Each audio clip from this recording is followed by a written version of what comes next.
Assalamualaikum warahmatullahi wabarakatuh. Halo semuanya. Kami dari kelompok Jupiter. Perkenalkan, saya Raisa Ivana Rahman sebagai ketua kelompok.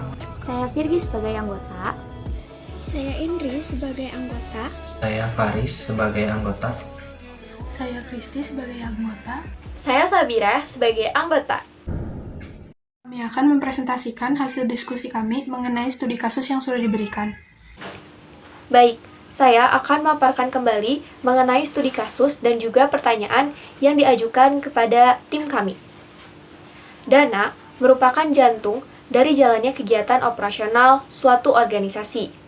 Pada pemasukan dana organisasi, sering terjadi lebih kurang pada dana fisik dengan dana non-fisik atau dana yang tercantum dalam pembukuan.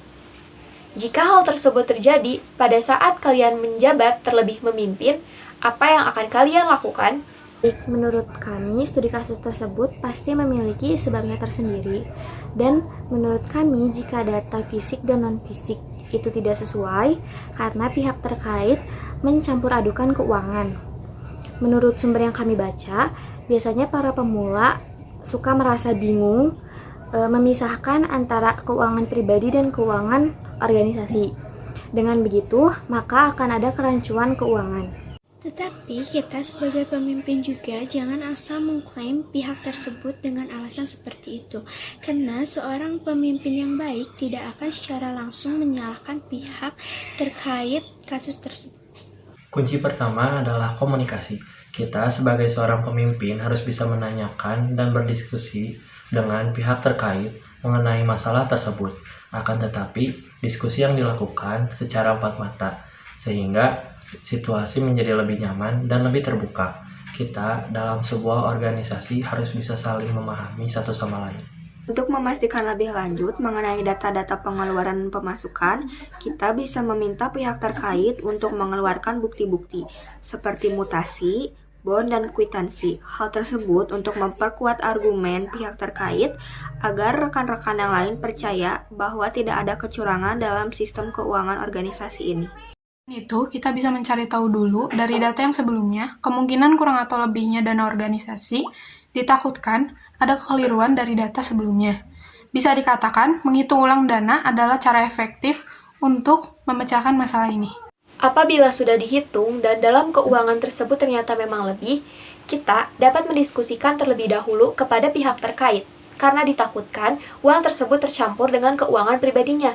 Akan tetapi, apabila pihak terkait menyatakan bahwa tidak tercampur sama sekali, maka kita dapat berdiskusi dengan sesama anggota. Tetapi, jika belum mendapat solusi yang tepat, cara yang terbaik adalah meminta saran kepada pembina mengenai tindakan apa yang akan kita lakukan selanjutnya terhadap uang yang lebih tersebut, dengan memberikan opsi apakah uang tersebut akan didonasikan saja atau dicatat ke dalam pemasukan dalam pembukuan.